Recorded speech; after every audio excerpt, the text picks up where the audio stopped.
Hi everybody, you're watching tutorials. My name is Alex, and in this tutorial we are going to create this rabbit logo in Gravit Designer. I will show you a couple of tricks how to work with the effects and gradients in Gravit Designer, and basically all in all it will be the pen tool tutorial, how to use the Gravit pen tool in the most efficient way. So let's start our tutorial by introducing a new document, Alt N or Option N on your Mac, and I'm gonna design on this website medium 1366 768 pixels. And first of all, I need to bring up my drawings. So file, import, place image. I encourage you to always use it if you want to place your and trace your artwork, your drawings. If you other images for the vector files, you can open the local file or open from cloud. Okay, so let me place my image, rabbit outline. I want to reduce it in size and reduce the opacity. So you need to head over to Appearance panel and drag this slider to around 50%. Now I want to lock it by clicking on this icon on the layers panel and grab the pen tool or path tool as it's called in a Gravit Designer. I also want to scale my artwork.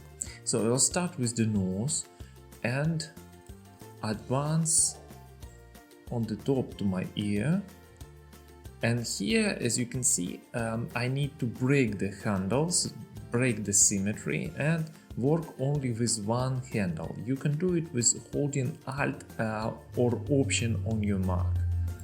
This is it. Same as here, hold Alt or Option. Generally speaking, if you are drawing the curve or you are tracing some angle like this I have on this tiptoe, we need to use 3 points. As you can see, one in the start of this curve, then on the opposite of this curve, and then on the exit of this curve. The same as here, next curve as well, one in the start, one in the middle, and one in the exit of this curve. The same as here. So this is called the 3 dot or 3 anchor point rule.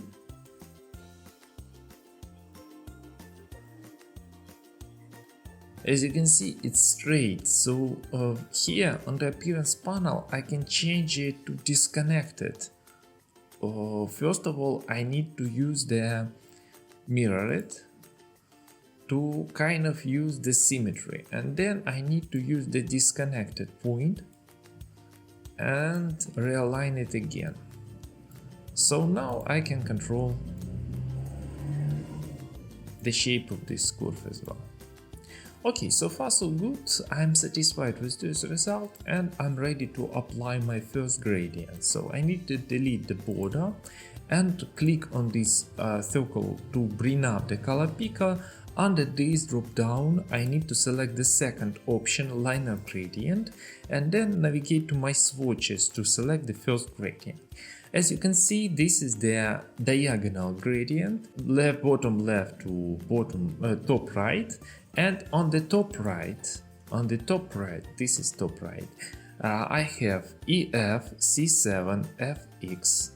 Then on the 40% of this gradient slider, I have 80, DAF0, and finally on the end of the slider, I have 2881D2. Okay, so very simple 3-point gradient. Now I'm ready to create my ear and then my small tail. So I need to grab the path tool again and start drawing my ear. It's just a matter of tracing. As you can see, I skipped a point here to make my curve a little bit more smooth, I can do it when I'm tracing very simple or very large curves, like this one. Delete the border, navigate the liner gradient, and then apply this to color gradient.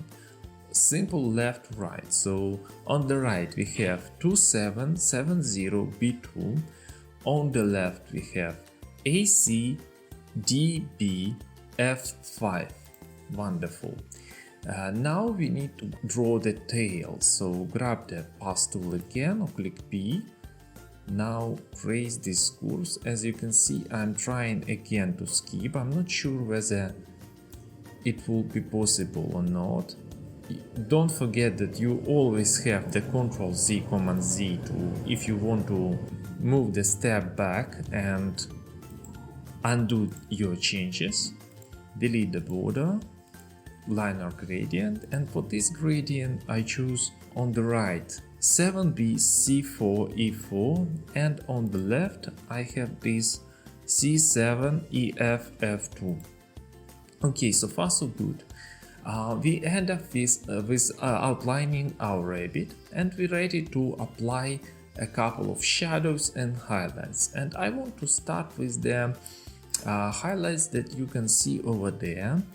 And this highlight is particularly interesting because it builds the band effect. So let me start everything from the very beginning. I will start with the nose and head over to the middle of my body. I'll create 2 points here, and then I'll prepare my path to draw the outline of this leg, of these muscles, and then I'm ready to just go outside of my body shape and create the shape like this, because next step is to duplicate our body. I will refer to the body, to the main path, this path, as a body, so duplicate with Ctrl D, Command D, then select both shapes and head over to the intersect Boolean shape operator on the tools panel, so intersect. So far so good. As you can see, we have our intersect. We're ready to apply again the liner gradient. It already has the liner gradient, so what I need to do is to go and grab this gradient. So this one has 3 points, again from the right to left. Let's start on the right, ED F2 F5. On the 30% from this right we have EC DE FA, and finally we have 9F D8 F2 on the end of our gradient. Wonderful. With this shape selected, first of all we can convert the compound shape to the compound path. In order to do this, use Ctrl Shift P, Command Shift P, or you can go to this icon again on the tools panel, convert to path. Wonderful. And now we need to blend this, creating the opacity mask. You can learn more how to create the opacity mask in my Gravit on the tutorials.net. Just go to the link in the description or on top of your screen. So first of all, let's go to the effects. This is the effect panel. Then go more, then adjust, and finally overlay. With the overlay effect, you need to select the band and then change the direction of your gradient. So we need transparent end to be here. This is the transparent end. As you can see, it's over there. It's 100% transparent. This A states for opacity. Okay, and this one is the 100% opaque. Okay, so we need to switch the order of these gradients, and there is it. We have our shape. Finally, I want to decrease the opacity of overall shape on this opacity field to 50%. Click Enter to apply the changes. So far so good, and we need to start creating the shadow. Let me show you how to do this on this some sort of gradient artworks. All gradient artworks, you can do the multiply shadow for them. So I want to create the shadow here, created by the in the junction between the body and this leg, the posterior leg, the back leg. So what I need to do is to create this a triangular shadow, triangular scene. Then grab again the body, duplicate it with Ctrl D, select them both and go and intersect them again. Finally, with this intersection, I need to select the shadow gradient. So for this particular gradient, I'm using on the left. Let's start with the left right now. 6A C0 E3, and on the right I have this white 3F gradient. Okay, and with this shape selected, head over to your blending modes. This drop down on the fields, or you can use the general blending modes applied to all the shape, regardless of how many fields it has. So I encourage you to use the general blending mode right now on the appearance panel. So switch it to multiply, and this is it. The only thing that we need to do is to change the direction of our gradient to something like this. Let me change it a little bit more.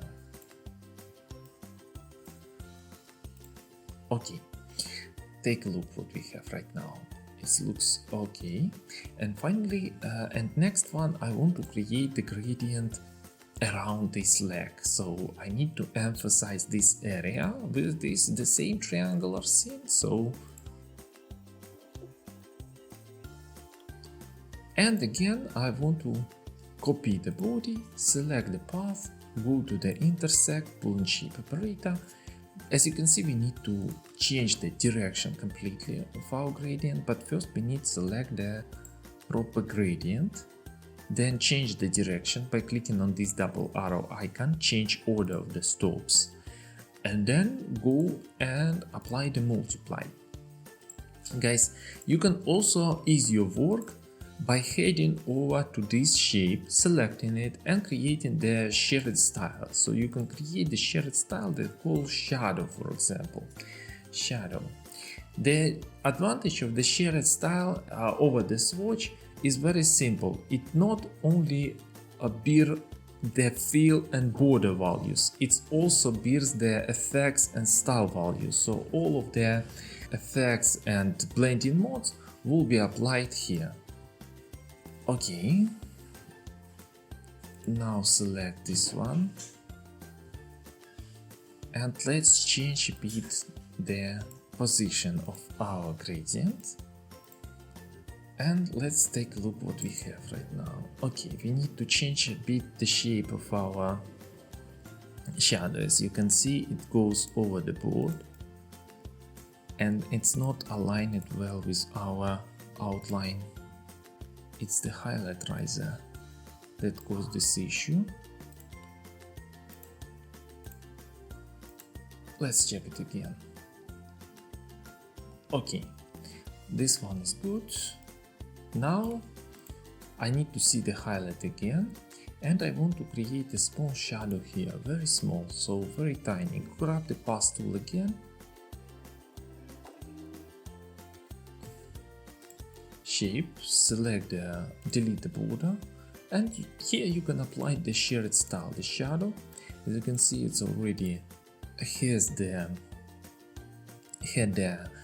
blending mode, multiply, and the only things that we need is to arrange it properly. So we need to change the direction and then push our first handle towards the end of the shape, just like this. Okay, wonderful. And we need to create a couple of more shadows. Here I want to speed up our tutorial a bit because I think you get the point, right?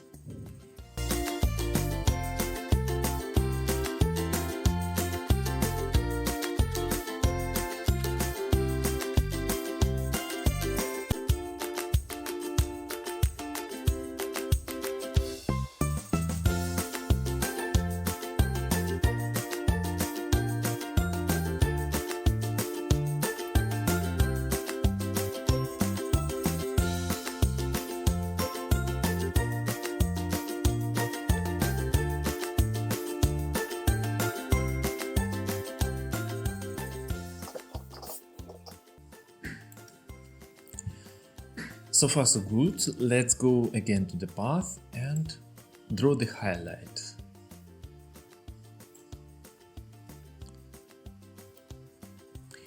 Select the shape that represents the highlight here. Then select the highlight and go to the intersect again. Now we need to create our final highlight. Is the black to white, black and white gradient, very simple. And all we need to do is to apply the screen blending mode. Make sure that you're applying it to the right shape. Guys, you may face the issue, and it's well-known issue in Gravit Designer. Make sure when you create the intersect that you are not beating the effect itself. So delete the effect and you will finish with the appropriate result. And this appropriate result, I want to also decrease the opacity of it to 30%. And this is it, guys. This is demolish this effect a bit. The way how it looks. We can decrease the opacity to 50%, and we are good to go. Okay, this is how you can create this gradient logo in Gravit Designer. The final step is to grab the rectangle, cover the entire canvas with the rectangle, push it with the Ctrl-Shift down arrow or Command-Shift down arrow on your mark to the bottom of your layer stack, and then grab the blackish color. This is it. You're well to go. Now you know how to create these amazing logos in Gravit Designer. I hope you enjoyed this tutorial. If you do, give it some up, subscribe to my channel, visit tutorials.net for more Gravit Designer and Adobe Illustrator tutorial. Thank you for watching and enjoy your day.